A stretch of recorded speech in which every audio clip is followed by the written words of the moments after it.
Mesdames et messieurs, The greatest festival of our contemporary society, the Olympic Games, is about to begin. This is going to be close. Oh! They're all completely gassed! They've given it everything on the global bucket! Oh, yeah! No! Oh! Brilliant, brilliant, brilliant. But that is an Olympic championship. Ready. Hello and welcome to another episode of Keep the Flame Alive, the podcast for fans of the Olympics and Paralympics. If you love the games, we are the show for you. Each week we share stories from athletes and people behind the scenes to help you have more fun watching the games. I am your host, Jill Jarris, joined as always by my lovely co-host, Alison Brown. Alison, hello, how are you? Are you mad at me? How come? Because last night I had a terrible dream that we were trapped in Tokyo, which we have never been to, right? And it was the Olympics again, and you were really mad at me. Did I have a reason? I had done something stupid, which, gee, there's a shocker. Be nice to my friend Alison. Oh, it was terrible. So then when we were coming on to record, I was like, oh no, maybe I'm getting bad vibes and Jill is mad at me. Let's just say that you could have won some of the athletics events of throwing things. Oh, really? I was yeah. that mad?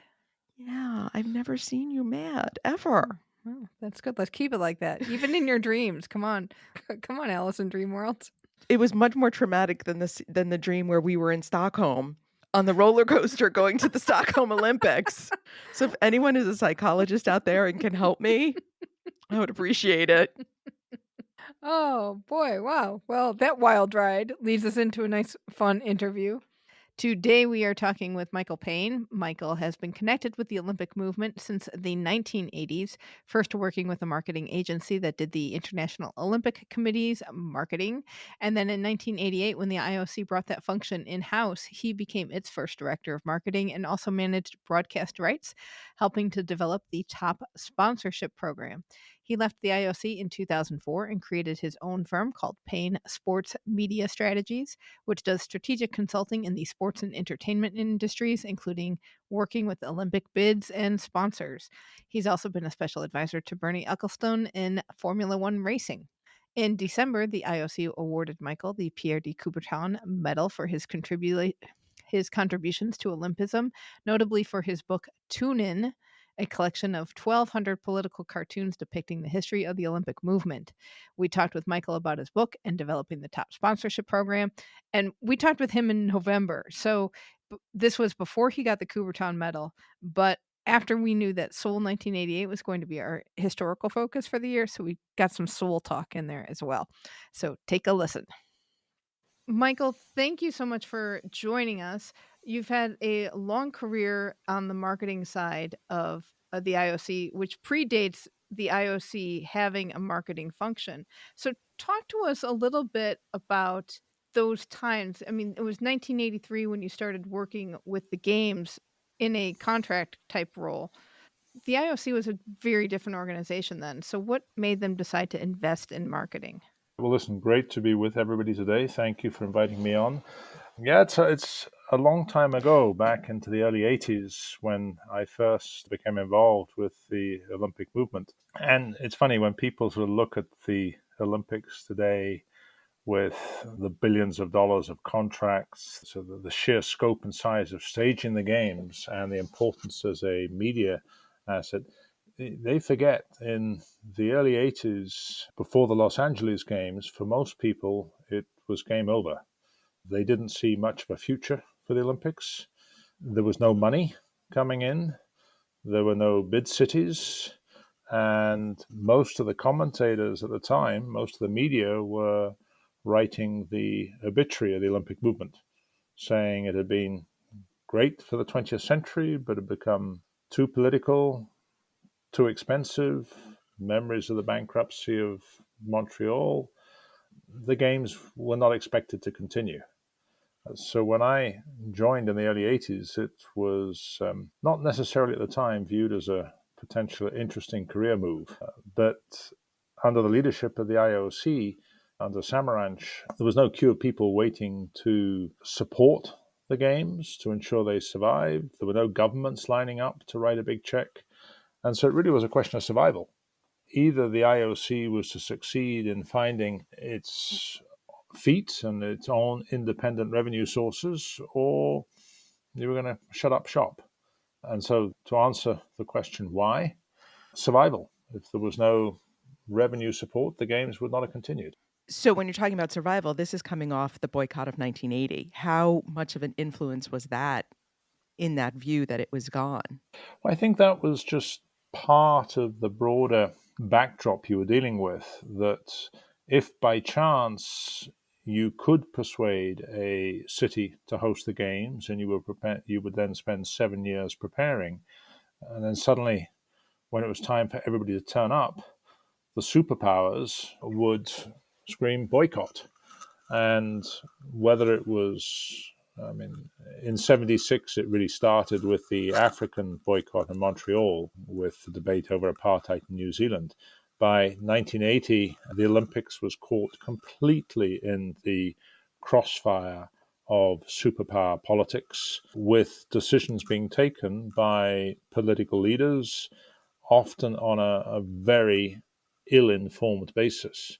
If one looked at how President Carter called for the boycott of Moscow, frankly, it is scary how limited information, how zero due diligence, zero questioning. It was a real knee-jerk reaction. And the IOC at the time didn't have the sort of political leadership to preempt this, to at least try and say, can we have a discussion, a phone call, back channel to talk it through? No, the IOC was on the receiving end. You go forward 4 years later with the Soviet boycott of Los Angeles. A lot has been written about that. Whether it was really tit for tat, it's probably a longer story as to what were some of the driving forces there. But this was all then part of the background that the Olympics didn't have any revenue. You couldn't pay for them, and they were caught in a sort of the political Cold War between the superpowers. It was not a pretty picture. And the IOC is also dealing with relatively new leadership too, because Juan Antonio Samaranch hadn't been in as president for very long at that point. Absolutely correct. He came in on the back of the American boycott for Moscow, and then had, in his first 4 years, deal with the eventual boycott of Los Angeles. Whilst, he may have been new to the IOC president, he was an exceedingly experienced and agile diplomat and politician. He had spent the previous decade as the Spanish ambassador to the Soviet Union, and he was very well versed at geopolitics, and in that sense was the perfect president at the time. I think under Lord Callanan, who was president at the time of the Montreal Games and on through Moscow, in part the boycotts came about because Callanan wasn't proactive to head it off at the start. Was there a worry about Seoul having issues as well in the boycott arena, given that it was kind of a coming out for the country? Absolutely. Remember when Seoul was elected, which was when? In 1981. Most people thought that the IOC was completely, lost the plot. Because how could you appoint a country to host the games that technically was still in a war zone, that wasn't recognized by 40% of the countries around the world, in particular the sporting superpower of the Soviet Union, Eastern Europe, that's China, that had just come back to the Olympics. So most people thought the IOC was absolutely crazy to elect Seoul as opposed to Nagoya, Japan. And it probably just only fueled the uncertainty as to whether the Olympics could survive. And right up until Seoul 88, there were big question marks.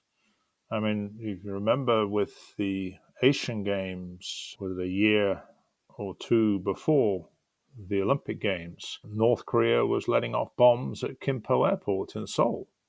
And I was in Korea at the time. Again, it wasn't exactly perceived as a stable, comfortable location to be inviting the youth of the world. And again, a completely sort of separate story of the politics as to how Korea was able to succeed in inviting the world, how nations who were the backers of North Korea finally agreed to turn up and compete in Seoul, and how Korea went on to be made perhaps the safest country in the planet at that time. I remember at the time that there was a lot of discussion that the Soviet boycott of Los Angeles was the best thing that could have happened for Seoul, because the idea that they would boycott 2 in a row was unlikely. Or was that kind of a made-up news story? If you'll forgive me, I think that was a very made-up news story.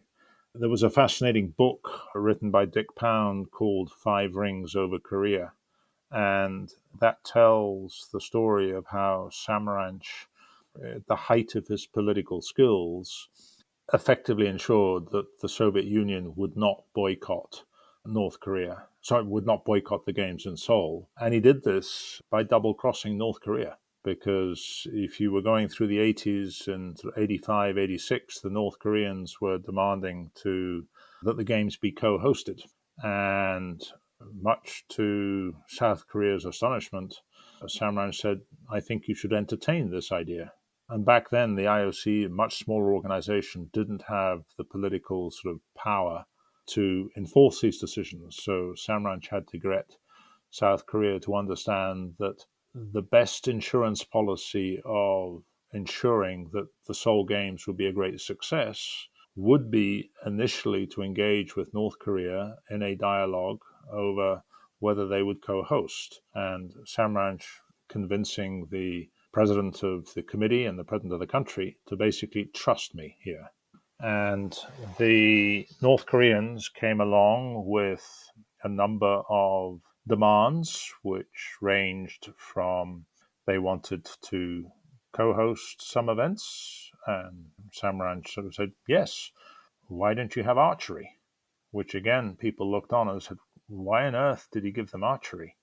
That's the one sport that South Korea was guaranteed to win gold medals in. And he said, exactly. Have the South Koreans winning gold medals in North Korea. And the discussions went on, and all of the North Korean demands were met. And the IOC only had a couple of demands, one of which was everybody who has an accreditation must be allowed to attend the events. Very simple statement, which therefore included 20,000 journalists. And the one thing that North Korea didn't fancy was 20,000 journalists turning up on their doorstep. And so having accepted all of North Korea's demands, and they suddenly said, whoa, no, we're not sure about this, the Soviet Union, China, and the others said, the IOC's given you everything you asked for. We never expected the IOC to do that. You're on your own. We're going. But if one had rejected North Korea initially, it would have been much harder for the Soviets and for the Chinese to, if you want, align with North Korea's archenemy. It was a fascinating period of the geopolitics at the time, and subsequently looking at one of the legacies of those games was how South Korea went on to build very strong and powerful trading and political relationships with Russia and China. When you worked for the agency that worked with the IOC to develop marketing, what was the brief and how did you tackle this function? Well, I was hired in the early 80s by ISL, which was the agency that had been set up by the Adidas head, Horst Dassler, who had had a previous agency in England called West Nally. And West Nally had developed all of the marketing for the Soccer World Cup and for FIFA. And I'd been working there. And when Dassler created his new agency, I was the first executive to transfer from West Nally to his new agency. And the remit was build a global sponsorship program, which might on paper sound okay, But first of all, the IOC had no rights. All of the rights were held by each National Olympic Committee. So unless you got each National Olympic Committee to sign up to a central marketing program, you had nothing. Secondly, sponsorship at the time was defined by having advertising in the stadium, advertising on the name of the athlete. Well, the Olympics didn't have advertising in the stadium or on the name of the athlete. And so what were you selling? And even if you could convince somebody to say, well, look, focus on the Olympic rings, the most recognizable mark in the world, everything that the Olympic brand stands for, or the rings at that stage stand for, because nobody understood the terminology brand. There was no territory to activate your rights. And an element of this came off the Los Angeles Olympic Games, where Peter Ueberroth had been very successful at developing some commercial sponsorship, and he sold to companies like Coca-Cola. But Coca-Cola found that they couldn't exercise any rights outside of America, and that they were then in a contract race with Pepsi-Cola to see who would sign up the rights with each country. Because if you became a sponsor of the British Olympic team or the Japanese Olympic team, you blocked the sponsorship of the games. And so you had this very unworkable structure. And a lot of people talk about the success of the top program being eventually able to attract a number of partners to the program. But frankly, the biggest success was getting all of the countries to agree to sign up to a single marketing program. And back then, there were around 160 National Olympic Committees. And that proved a far more complex and challenging exercise than you could ever imagine. Where do you even start with something like that? Well, I mean, I'll give you maybe one anecdote which just paints the scene against the sort of political backdrop that we were dealing with. Obviously, we had to get the American Olympic Committee to sign on board. And in one of the negotiations with the American Olympic Committee, I remember the vice president of the USOC turning around to me and saying, look, just talk me through this again, how this is going to work. You want to develop a worldwide program? And I said, yes. And you're going to go and sell this to companies like Coca-Cola, Kodak? And he said, yes, that's the idea. So you're going to sell this to American companies, because Coca-Cola and Kodak is an American company. I said, well, no, these are worldwide companies. They do business around the world. I said, okay. And you're then going to go and take the money and distribute this to all of the countries around the world. And he said, yes, that's the plan. And I was quite young at the time, and the vice president looked at me and said, listen, young boy, you don't come in here and steal the money of American companies to give it to communists and take away our gold medals. Whoa. That was one of maybe 30 negotiations with the United States Olympic Committee to get them in. And then you had the reverse, where you're negotiating with the Soviets. And they said, so you'll come and you'll give all this money to the countries around the world. And they said, yes, we're not sure that's a good idea, because then we will just have to increase the amount of money we spend on our team, because the Americans and the others are getting more money for their teams. So you're just going to get into a sort of Star Wars race of funding for athletes. And then, you would go to, I don't know, Africa or wherever, and they'd go, marketing, sponsorship, what's that? So it was a incredible journey the first 3-4 years, creating, or at least getting all the countries signed up. Parallel to that, you were working to sign up the companies, and you were approaching some of the companies who maybe had shown some interest in the Olympics because they were a sponsor in Los Angeles. So we went to American Express, who was the sponsor of the Los Angeles Games, and said, look, you had this experience in Los Angeles. Hopefully it was successful. We're looking at creating a worldwide program. And American Express said, nah, we're not interested in a worldwide program. We're only interested in the top 10 markets. That's where our business is. Come back to us when you realize your program has failed. And they're still waiting for you. You were getting a lot of slammed doors. Oh, and by the way, we have no competition. And it's true, because at the time, Visa was a membership of 14,000 different member banks, and incapable of taking any central decision until they had a new advertising agency and a new senior vice president of marketing who was looking for a program that could help to bring the Visa brand together. They also faced a major perception problem that Visa, even though they had 4 or 5 times more card members than American Express, had many more places that would accept Visa over American Express. American Express was viewed as the travel card. If you were traveling on business, you only went with American Express. And Visa wanted to change that. And the chief marketing officer, a guy named John Bennett, had the vision to understand that if I associated with the Olympics and used the advertising slogan, if you're going to go to the Olympic Games, don't forget to take your Visa card because the Olympics doesn't take American Express, you could transform the image of global travel and perspective. And that is exactly what Visa signed up for. And because they came in with no preconceived ideas for sports sponsorship, they wrote the rule book. They rewrote the rule book. There was no advertising. They weren't looking at advertising. They were looking at how do you take the brand, the power of the brand of the Olympics, and marry it to the objectives of what Visa had in hand. And this campaign was so successful that the Seoul Games hadn't even taken place, which was the first games they were the sponsor of, then the chief executive of American Express called me up and said, I think there might have been a little misunderstanding. Here is a blank check to take the Olympics back, whatever amount of money you want. And we said, look, you turned us down and we want to be loyal to our partner.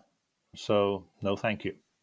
And the CEO, James Robinson, was subsequently quoted as saying that turning down the Olympics was the worst professional business mistake he ever made.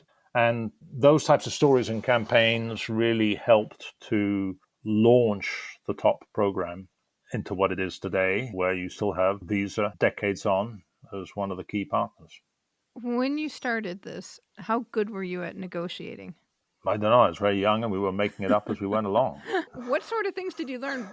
Literally, I mean, I say that slightly tongue-in-cheek. There was no rule book. The goal was clear. How do you get 150 countries signed up, and how do you persuade companies to back the Olympics? And all of this against a backdrop, I said, yeah, but it's all caught up in the politics and boycotts. And even if we're going to be a sponsor, it won't turn up. It was a very challenging time, and it probably wasn't until after the Barcelona games in 92 that people really accepted that the Olympics were unequivocally back, strong foundations, and the sponsorship was really starting to develop. So you also worked with broadcasting rights. Was that a similar story as the marketing situation? No, the broadcasting had its own challenges. Again, returning to our friends at the United States Olympic Committee, where they decided, not without some reason, that the United States was paying 90% of the TV rights and that the rest of the world was paying nothing. And why should they carry all the freight? And the US Olympic Committee made a couple of, if you want, raiding parties to Congress to get the legislation changed where it would no longer be the IOC that could sell the rights, but the United States Olympic Committee would sell the rights. And it was a great political story because the money would go to the US athletes. And so we had to deal with the politics of the United States Olympic Committee basically trying to do an end run, which they had successfully done some years previously over the ownership of the Olympic symbol, and at the same time break the cartel that was operating in other parts of the world, notably Europe, to get them to start paying their fair share of the TV rights. I mean, I think when I joined the IOC, Europe was paying maybe $20 million top, if that. When I left the IOC 20 years later, Europe was paying over $800 million and starting to pay their way. And you had other countries, Japan and elsewhere, that was paying very little. So there was some understanding of the US's position to say, hang on, we shouldn't be paying and subsidizing the rest of the world. But equally, if the IOC had allowed the US OC to take over the TV rights, that would have also been game over for the Olympics very quickly. During your time at the IOC itself grew a great deal. And how did that change just office politics and water cooler talk and how it functioned in a day-to-day way? The explosive growth, to be honest, came after I left, after the Athens Games. The IOC up through 2000 and under Samaranch was a relatively small organization, no bureaucracy. You had 3 or 4 directors that were fully empowered for their mandate and portfolio. And you might have had 1 or 2 IOC members who, if you like, were the political masters. In my case, Dick Pound, who was a very strong, visionary, influential leader. And frankly, Samaranch sort of turned around to Dick and me and just said, get on with it. And you were empowered to get on with it.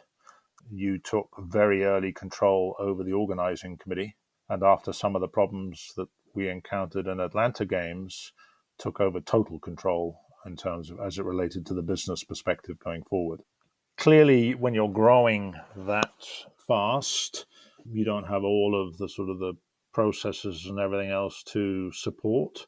And when Jacques Rogge took over the presidency, you sort of entered into a period more of sort of consolidation, stability. There wasn't the same sort of innovation, explosive growth. And the organization began to become a little bit more bureaucratic. The new director general, who replaced Francois Carrard, Ursula Cotte, it became sort of clear that at times that the journey and process was actually more important than the result, which is a disease that can affect international organizations. And I think one of the subsequent challenges for Thomas Bach when he took over was to how to get some of the energy, entrepreneurship, innovation back into the IOC and less of the sort of bureaucracy that had been in play. One of the things you've done since you left the IOC was be on the other side of the negotiations with representing Alibaba. What was it like to be on the other side representing a potential sponsor and working with the IOC and negotiating with them in that capacity? You mean gamekeeper turned poacher? Well, when you've spent as much time as I did with the Olympics, and even if after Athens I went on to Formula One and some of the other big sports properties, you never get these sort of Olympics out of your blood system. And so I stayed close, and through the era with Jacques Rogge, I was asked by 2 or 3 of the broadcasting companies to basically help them either get Olympic rights back or negotiate new contracts, which is what I did from Australia with Channel 7 to TV Globo in Brazil. And then when Thomas Bach became president, who I'd known for many, many years, we had 1 or 2 discussions about sponsorship, and I had 1 or 2 ideas and went off in the case of Alibaba to eventually sit down with Jack Ma and to talk him through what a potential Olympic partnership could mean. And Jack thought this was an interesting idea, and the rest, as they say, is history. Does anyone intimidate you sitting across the table? Oh, I think sort of over the years, when you've been dealing with the Soviets at certain hard times or whatever, or back to the US OC vice president who gave me the lecture about stealing American money and giving it to communists and everything else. You're probably in an environment that's way beyond your pay grade at the time. But, you struggle along, and maybe through sort of being stubborn or whatever, you keep at it. But there's certainly, you've been in the positions I held, been very privileged to meet incredible visionary business leaders, and people like Jack Ma. I mean, yes, they do intimidate with their intellect. Some of these leaders, I think Jack is probably, from a business standpoint, the most impressive business leader and visionary that I've met. Yeah, they will intimidate you, but not in a negative sense, in a positive sense. So you've also done bids. Speaking on being on the other side of the table, How did that transition from marketing to bids happen for you? It started out with after I'd left the IOC and really wanted to try and make a bit of a break from the Olympics. But Seb Coe, who was running the London bid at the time, was a very good friend. Long before my Olympic career, I actually done a lot of the marketing for track and field and the events that Seb was running in. So we went back a long way. And I suppose late in, when would it have been, 2004, the campaign for the 212 games was really gaining momentum going into the final straight. And I think in November I turned around and told Seb, you're not going to win. And he said, why? I said, because Lausanne, the administration, the president, they're trying to make this a straightforward race about who's got the best venues that are already built, and the fix is in for Paris. And Seb said, you may be right. What do you think we should do? Well, I have no idea. I was just telling you you're not going to win. I wasn't coming here to tell you what to do. And he said, yeah, but what do you think? And I said, again, I've got no idea. But if you want to come and stay with me in Switzerland over New Year, up in the mountains, we'll light the fire, have some good wine around the fireplace, and, we'll see if we can come up with a couple of good ideas. And frankly, Seb, I was a sounding board, devil's advocate. And over the course of 2 or 3 nights and some good wine and schnapps, basically it came up with the premise that, I said, there's a bigger picture here. I think that whilst the administration and the president is trying to get everything being very technical, I said, honestly, all of the cities, London, Paris, they can all build the stadiums, the venues.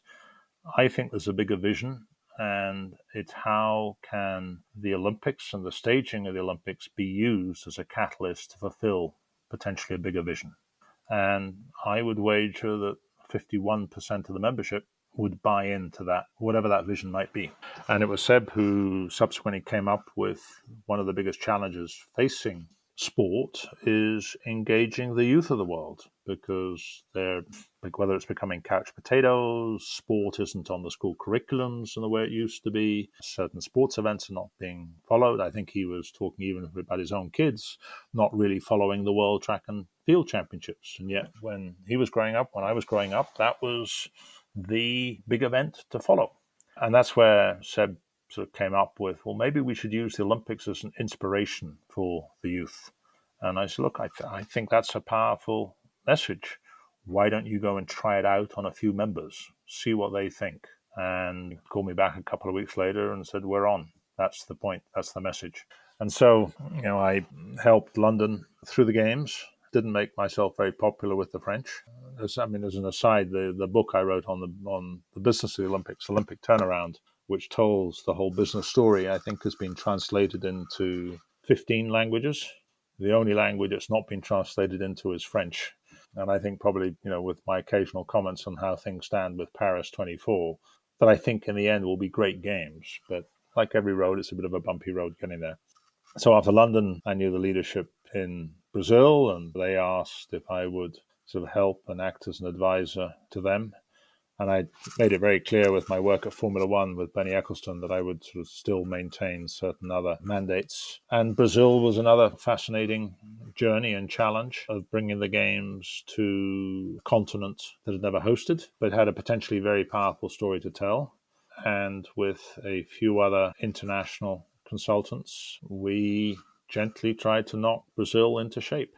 And I think we succeeded in knocking him in shape into the bid. But the day after they won, they all went feral. So having the vision and something bigger really tipped Brazil, because I lived in Chicago during the time of the 2016 bid, and I kind of knew that Chicago would be a strong city. We didn't realize that they were going to be the first ones knocked out.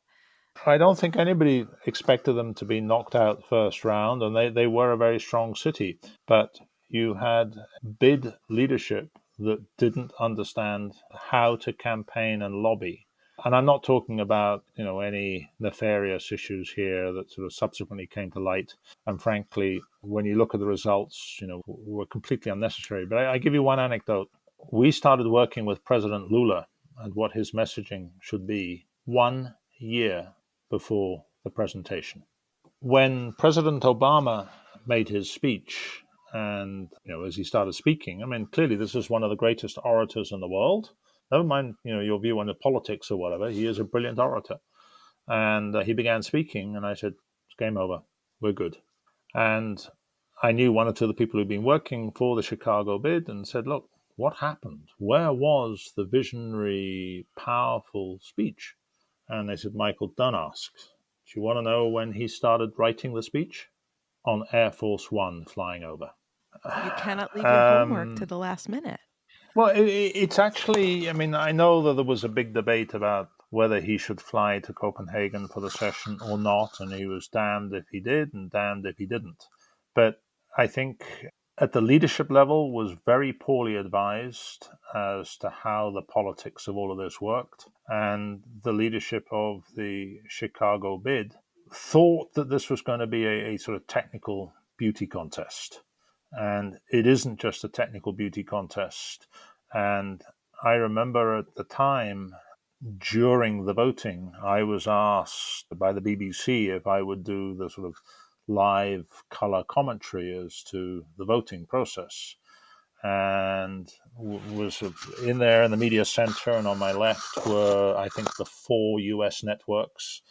And they'd flown in all of their heavyweight talent to sort of present. And I think on my right were the Japanese and other broadcasters. And I remember as the voting was about to start, the opening question was, so Michael, who's going to go out first? Will it be, I think it was expected to be Japan. And I said, no, I'm not going to judge on that.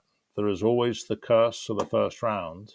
And if you haven't built up enough friends to get you through the first round, and there's an awful lot of sympathy vote going on in the first round, and the Japanese knew they weren't going to win, but they went round to their friends and said, look, please don't have to vote for us in the final, but please give us your vote for the first round. Don't allow us to lose face. So the Japanese locked up their first round vote. Madrid and Spain locked up its first round vote.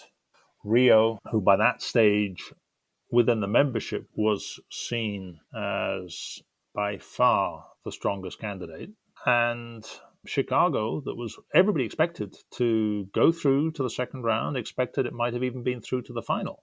But the one thing Chicago didn't understand is they had to get through the first round.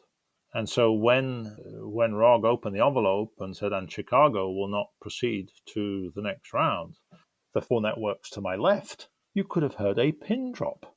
It was in total shock.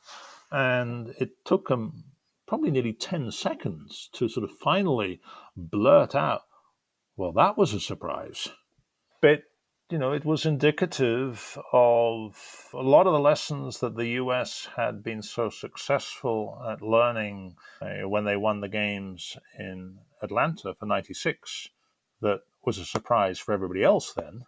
But they'd not carried those lessons through, and the relationship with the United States Olympic Committee had become dysfunctional with the international movement. And so you had a sort of perfect storm against Chicago, which didn't do justice to the quality of the technical plan they were proposing. Let's try to do Munich really quickly, since we heard the Pyeongchang side. What happened with the Munich bid? I was always told by Samaranch to be very wary of Italians and Koreans in elections. And this was the 3rd time that Koreans were bidding. They were very, very focused, bidding against Munich, which had a great technical bid, but was also led by the IOC member Thomas Bach, who many people were expecting would be the lead candidate for the presidency. And there were a lot of members, I think, who were saying, well, we're going to be voting for Thomas anyway next year, so we can reward the Koreans for their loyalty with their 3rd bid this time round. And it just validated that, as I just said a moment ago, it's not a technical beauty contest. It wasn't a technical beauty contest for London. That's why Paris, if it was, Paris would have won. Similarly for Chicago. So there's an awful lot of other factors from geopolitics, geography, other votes that may be, particularly on the Winter Games, that may be coming up. And it's a pity because I think Munich would have been a phenomenal host. Michael, this question will determine how I feel for the rest of the week. No How was pressure. it? I know. How was it working with the Princess Royal? She is a very informed, fun member, but because of her title, people would often be somewhat standoffish. And if there was a cocktail party, people at times would be sort of scared to sort of go and embrace talk with her. But as I was a British passport carrying up until Brexit, would often sort of engage with her, and she'd be the first one to say, "So, what's happening? What do I need to know?" And was a very senior, informed member who had not only been an Olympian but held a number of important posts throughout the sports movement. She's my favorite IOC member, so I'm sure she'll be pleased to know that she's chairwoman of the IOC nominating committee. Let's talk really quickly about your book, Tune In, the COVID project. What made you decide to put this history of the Olympics together in political cartoons? Well, back at my time at the IOC, I'd started collecting some of the political cartoons. I had great respect for the way the cartoonists could often take a very complicated, sensitive political message and sort of convey it in a drawing without even words.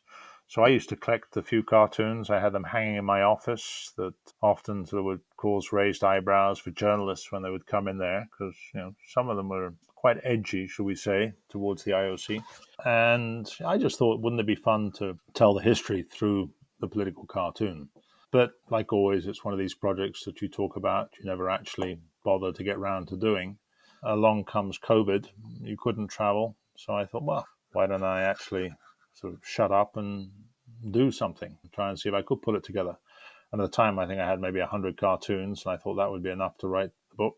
But it became like a drug the more we got into sort of researching it and keeping on. And I think I ended up with around 3,000 cartoons, which I had to edit down to maybe 1,200. Then I had to track down all the cartoonists, 500 of them around the world, to get permission to get the high definition version of the cartoons, and then write all the stories behind the scene of the cartoons as to what was really going on at the time, and a lot of stories that had never been told before. And at the end of it, we had a 5-kilo coffee table book, which I'd all pulled together for charity. And it was a fun project that's caused quite a stir. A lot of people were astonished that the IOC didn't sue me for libel. And a few of the IOC, I think, administration would like to have sued me for libel, but the leadership of the IOC actually thought it was a great project and even wanted to write the foreword. And I said to the president, I said, look, I'd be very honored, but I think it may be a little bit too edgy for you. I don't think there's anything in there you're going to disagree with. And he said, okay, but I said, the media is going to chase you on this and ask you what you think, so we need a good answer. And the IOC came up with a statement that this was a outrageous, scurrilous, and probably libelous book, and we can't wait for the second edition. And with that, it was published. Will there be a second edition? I don't know. I think, to be honest, I have collected the cartoons from Tokyo and Beijing, so there's obviously some further good content there. But that's just adding one further chapter, and hopefully everybody who's interested has already bought their copy of the book. Whether I will do something for maybe broader, looking at what's happened to FIFA in the last few weeks, there's a lot of good content there to play with. I don't know. I mean, I need to be locked up again in a room for 6 months to consider it, because it was far more complicated and challenging to pull together than I envisaged. And I think if I'd understood it at the outset, I might not have been brave enough to have done it. That's sort of like how we feel about our show. There's a drug element to it. Absolutely. But any of those passion projects that then develop into this thing that is what gets you through it. Absolutely. And I think it's important to have a passion. And if you had the privilege to work for the Olympics in the way that I have, I can sort of contribute and make a difference. And the book, in the case of Tune In, aside from the cartoons, it does sort of have some fairly hard messages about political interference, about the media and the way they report often from a very uninformed perspective. And at the end of it, you look at the resilience of the Olympics in terms of how, with all of the nonsense that is thrown at it, is able to continue to pull through, how it can be a very powerful movement and cause for good, for change. And a lot of the media, they're the first ones in the end who will turn around and say, maybe you're right, maybe we jumped the gun a little bit too quickly, or we didn't have everything in its proper perspective or context. I mean, there's a whole chapter in the book dealing with doping. And clearly there were, after the problems in Sochi and the unbelievable stories and lengths that Russia went to win the medal table. And you can imagine the cartoonists in the West, in America, the stories they were able to develop with this. And it became very political. But I was then able to track down a lot of Russian cartoonists and see how they were telling the story. And they would suddenly, go to American baseball and say, now, can you talk me through how this doping thing works in baseball? And at the end of it, it's not to necessarily judge, but hopefully to get the reader to sort of turn around and say, well, maybe it's not quite as black and white as we thought. And with that, people reflect, and in the world, it's not getting any simpler. The politics of the day, the issues of the day, to try and look at it from a global perspective, not to be sucked into only looking at it from an Anglo-Saxon perspective or a Chinese perspective, but to really try and build up a global picture, which I think is a fascinating journey to go on. Excellent. All right, Michael, thank you so much. This has been so interesting for us. We love digging into the history to help us understand the present and future. Thank you so much, Michael. Learn more about him at michaelrpayne.com, olympiccartoon.com, and on Twitter, he is michaelrpayne1. And we'll have links to all of those in the show notes. That sound means it's time for our history moment, the first one of 2023.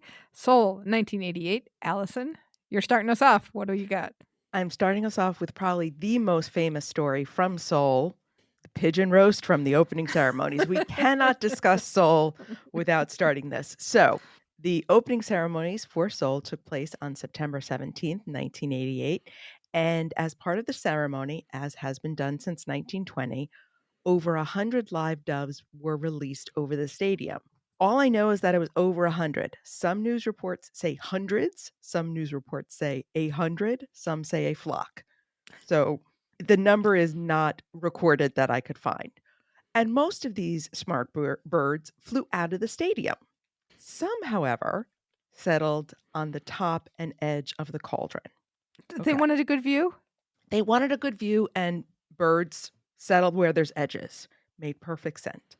The cauldron was going to be lit by 3 Koreans, one of whom was Song Ki-chung, a long-distance runner, and the first ethnic Korean to win a medal at the Olympic Games in 1936, though he had been forced to compete for the Japanese team. Ooh. Whole other story we're going to get to at another time. But so these final 3 torchbearers are lifted up to the cauldron by a hydraulic platform. Now, as they approached, the torches that they're carrying are very smoky, and most of this smoke chased most of the birds away. You see them in the videos flying away. However, a few birds didn't get the hint. Again, the numbers vary. It is reported as few as 3 and as many as 12. So honestly, a tiny, tiny fraction of the doves that were released remained on the cauldron as it was ignited. The cauldron bursts into flames, as do the birds on live television. When doves fry. So, needless to say, there were many viewers who were disturbed by this image.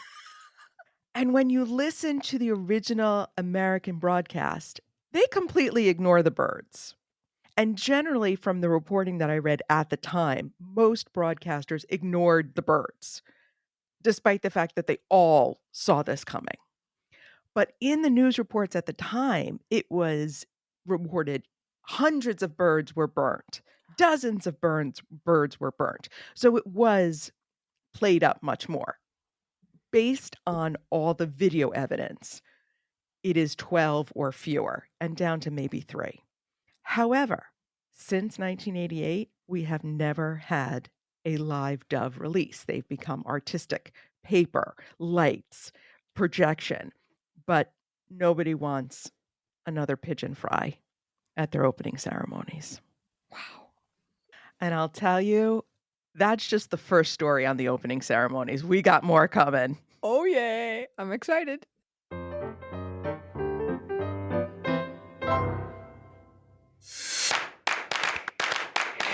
Welcome to TKFLASTAN. And now it's time of the show where we check in with our team Keep the Flame Alive. These are past guests of the show who make up our citizenship of TKFLASTAN, our very own country. First off, we have some results.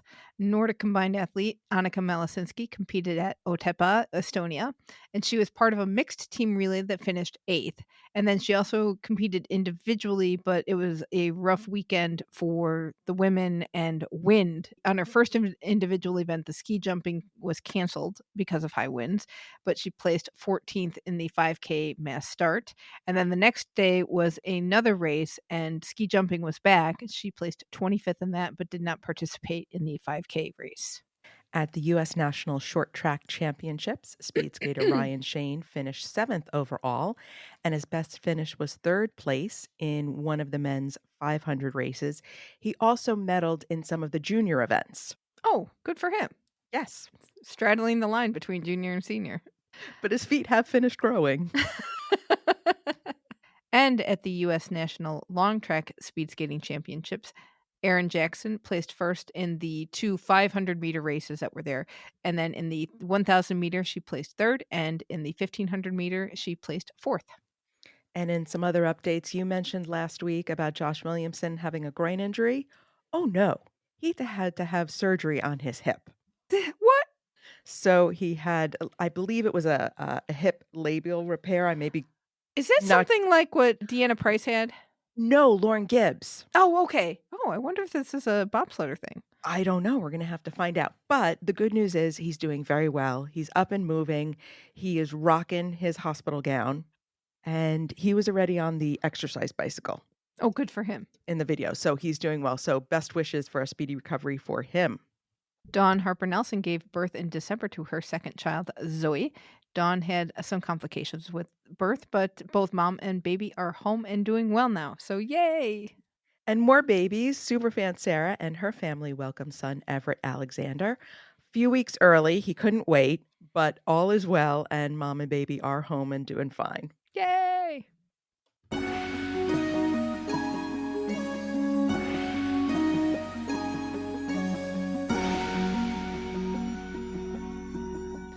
We have a little bit of news from Beijing 2022, and that is if you want to go skiing at the resorts in Zhangjiakou, they are open to the public right now.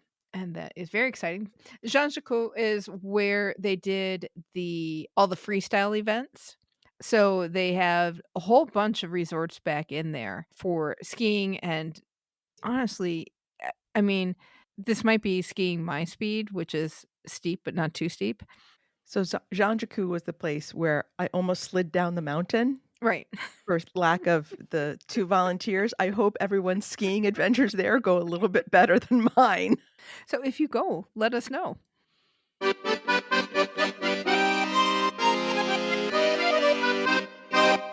We have some ticket pricing for Paris 2024. Our friend Rich Perlman over at the Sports Examiner broke out a list. He was citing some reporting from Le Parisien, which is a subscriber-based publication. So the route along the Seine for the opening ceremonies is going to be 6 kilometers long. I think the athletes may just travel for the whole thing and ahead of time. You know what I mean? No. Like, the route is so long that when the opening ceremony starts, the parade of athletes also has to start so that they get there in time for. So there's no waiting under the tunnel. You just get on a boat and you just take your boat ride the whole time. Well, that would be nice. That would be nice. Interesting. You got to be hopeful that the boats all have like a little snack bar, because how many times have we heard I was going to the opening ceremonies and I didn't have anything to eat, and it was like an all-day affair. Is this like the Staten Island Ferry in New York where they have the bar set up for people after work? Maybe not that raucous, but it should be a good time. But if you want to watch this along the river, they are going to have riverside platforms with reserved seating. That's going to run anywhere from 90 euros to 2,700 euros. So if you're in the US, that's about $96 to about $28.75. Then there's going to be reserved VIP seating on platforms. That's going to run 4,250 euros to 5,500 euros. But wait, there's more. I know. If you want reserved seats on a bridge, that's going to cost you 9,500 euros.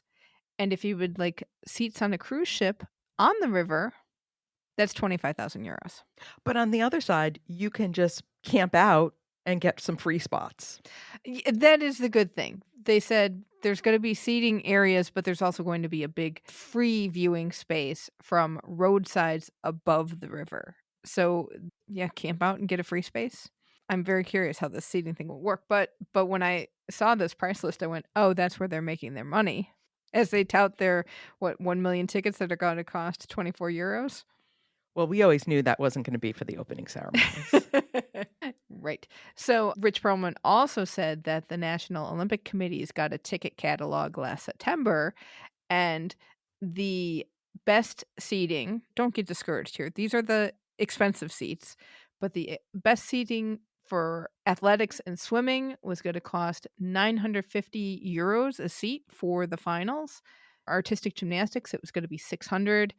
Beach volleyball and volleyball were going to be 390 each, as it was diving and tennis. And finals for track cycling and judo were going to come in best seats at 350. So not surprising, but the best seats are going to be expensive. Right. And we would have to go back and compare. I don't think these are so out of line with what's been done previously. I don't either, but I would think that if you're a fan and you're thinking, I want to go to the games, this would kind of discourage me. But don't despair. There will be cheap seats. And especially things like athletics. There are so many sessions, and that's the finals, and those are going to be the big ticket events. Exactly.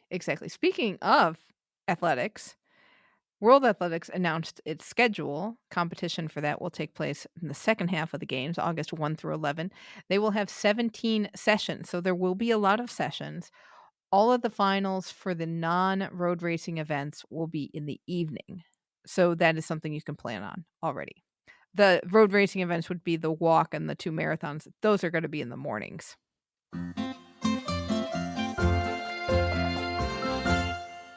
For 2026, Milan Cortina.